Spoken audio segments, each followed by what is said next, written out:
Libya, الجزائر، مصر، پورا حجاز، یمن، پورا عراق، شام، اور یہ شام ہی کے حصے ہیں در حقیقت اردن اور لبنان، یہ سب یہ شام عرب، عراق عرب، یہ پورا علاقہ خلافت عثمانیہ یہ اس کا حصہ تھا۔ پہلی جنگ عظیم میں انگریزوں نے عربوں کو بغاوت پر آمادہ کیا، غداری پر آمادہ کیا، انہوں نے خلافت عثمانیہ کے خلاف بغاوت کی، بیج بوئے ان کے دلوں کے اندر نفرت کے، ابھارا انہیں تم ترکوں کے غلام کیوں ہو، تمہیں خود حاکم ہونا چاہیے، تم کھڑے ہو جاؤ ہم مدد کریں گے، تم بغاوت کرو، تم ان ترکوں کے خلاف ہماری مدد کرو، ہم تمہیں آزاد کر دیں گے، تم اپنے پاؤں پر خود کھڑے ہو جانا۔ یہ بہت ہی ہمارے لیے دردناک المیہ ہے اس پہلی جنگ عظیم کا۔ کرنل لارنس جیسا شخص، برطانوی استعمار، اور اس کے نتیجے میں عربوں نے بغاوت کی۔ اور اس قدر دردناک بات آپ کو بتا رہا ہوں، میں پہلی مرتبہ جب سن 62 میں حج کے لیے گیا مدینہ منورہ میں، ابھی وہ ریل کے انجن کھڑے ہوئے تھے۔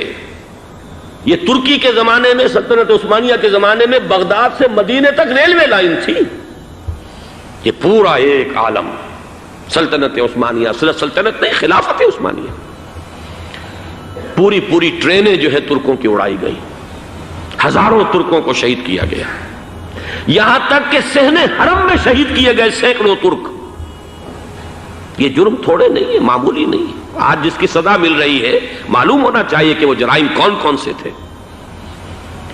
اب بھی جو لوگ گئے ہیں انہوں نے دیکھا ہوگا ترکی کا قلعہ موجود ہے اوپر پہاڑی کے اوپر، حرم کا جو سب سے بڑا دروازہ ہے باب ملک عبدالعزیز، اس کے سامنے ایک لائبریری ہوتی تھی، اب تو غالباً وہ بھی گرا دی گئی ہے، اس کے پیچھے پہاڑی پر ترکوں کا قلعہ ہے پرانا، اس پر توپیں موجود تھیں۔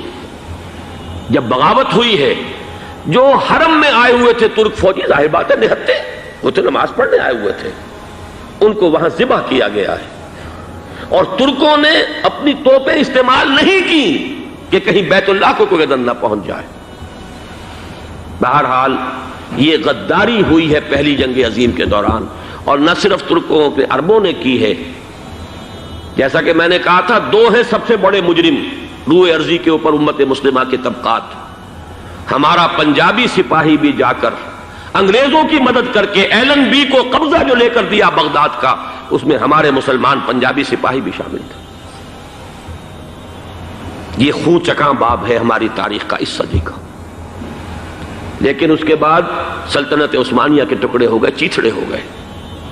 ایک انگریز نے لکھا ہے یہ جملہ، زہر میں بجھا ہوا جملہ، کہ تاریخ میں یہ بات ثبت ہو جائے گی کہ ایک انگریز نے اس سلطنت کے ٹکڑے کر دیے کہ جو عمر فاروق نے قائم کی تھی رضی اللہ تعالیٰ عنہ۔ یہ پورا عالم، یہ تمام علاقہ کس نے فتح کیا تھا؟ یہ بات ہاتھ بدل گئے تھے، پھر ترک آ گئے، خلافت عثمانیوں کے پاس چلی گئی، لیکن یہ سلطنت تو حضرت عمر رضی اللہ تعالیٰ عنہ کے زمانے سے چلی آ رہی تھی۔ اس کو ایک انگریز کرنل نے، اور اس نے بغاوت پہ آمادہ کر کے عربوں کو اور ترکوں کے پیٹھ میں چھرا ڈھپوا کر ان کے ذریعے سے اور ٹکڑے کر دیے۔ لیکن جب جنگ ختم ہوئی، اب انہوں نے کہا کہ اب ہمیں آزادی دیجیے، تو اب انہیں معلوم ہوا کہ غداروں کو دنیا میں کیا ملتا ہے۔ ٹکڑے کر دیے گئے۔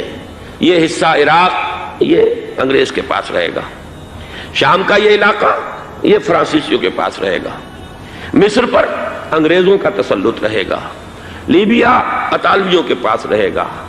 لے دے کر یہ جو علاقہ تھا حجاز، کیونکہ وہاں کچھ تھا ہی نہیں، بوادٍ غیر ذی زرع، یہ عربوں کے پاس چھوڑ دیا گیا۔ اس وقت جو بادشاہ ہیں شاہ حسین اردن کے، ان کے دادا سب سے بڑے غدار وہی تھے، لہذا ان کو اس علاقے کی بادشاہت دے دی گئی۔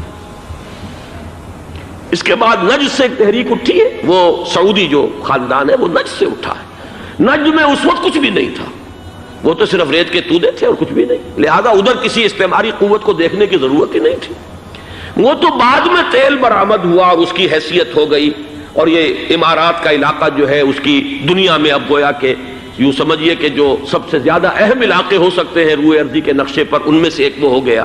لیکن یہ اس وقت کی بات میں کر رہا ہوں، کوئی حیثیت نہیں تھی، لہذا اس کو چھوڑ دیا گیا۔ یہ ہے تاریخی پس منظر، یہ لکیریں جو کھینچی گئی ہیں، یہ ایک ملت اسلامیہ کو جو قومیتوں میں تقسیم کیا گیا، پھر نعرے لگوائے گئے المصر للمصریین الشام للشامیین۔ اب شامی ایک علیحدہ قوم ہو چکے ہیں، مصری ایک علیحدہ قوم ہو چکے ہیں، عراقی ایک علیحدہ قوم ہو چکے ہیں۔ یہ ساری تقسیمیں استعمار کی پیدا کرنا ہے، اس کا کوئی تعلق اسلام کے ساتھ نہیں۔ اب ضرورت تو اس بات کی تھی کہ استعمار کے پنجے جب یہاں سے کچھ ہٹے، دوسری جنگ عظیم کے بعد ایک دور آیا، امریکہ ابھرا ہے دنیا کی عالمی سطح پر سیاست میں، اس کے ہاں کچھ آزادی کے تصورات تھے، اس نے بھی سپورٹ کیا۔ برطانیہ کمزور ہو چکا تھا، وہ اتنے بڑے علاقے کو اب ہولڈ نہیں کر سکتا تھا۔ ہندوستان بھی آزاد ہوا، پھر یہ کہ اور دوسرے علاقوں سے بھی اس کو پسپائی اختیار کرنی پڑی۔ استعمار کے پنجے جس طرح بھی ہوئے، ان کے سینوں سے، عربوں کے سینوں سے جو ہے گویا کہ وہ ہٹے، لیکن امریکہ نے ایک اپنی بہت بڑی حکمت عملی جو اختیار کی، عالم عرب کے سینے میں اسرائیل کا خنجر پیوست کر دیا تاکہ یہ کبھی آزاد نہ ہو جائیں۔